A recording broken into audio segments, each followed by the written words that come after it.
Hey everybody, thanks for joining us for day 46 of our Transformed Devotions. We're learning to not be conformed any longer to the pattern of this world, but be transformed by the renewing of our minds.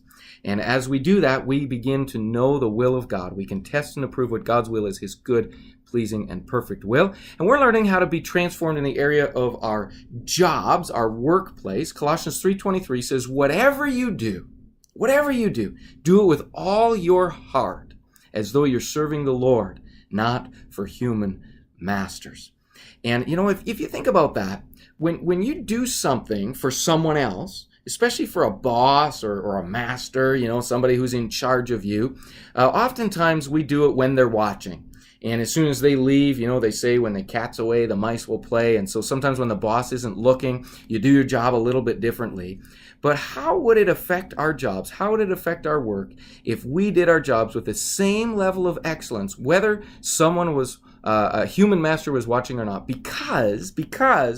Not because we were like trying really hard to be good employees, but because we knew that in our work, we were actually serving God, not just human beings. Do you know that?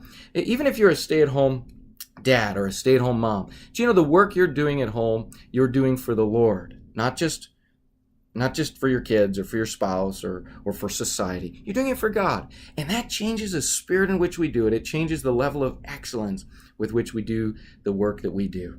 I could say the same thing for all our jobs around the church. A lot of times we in our church, we have over 200 people who serve in so many different capacities. And so many times in those jobs, people can just think, I'm just volunteering. I'm just helping out here. I'm just stacking chairs. No, listen. Everything you do, whatever it is you do it with all your heart. Do it with excellence. Do it as if you're serving Jesus with it, because you are. You are.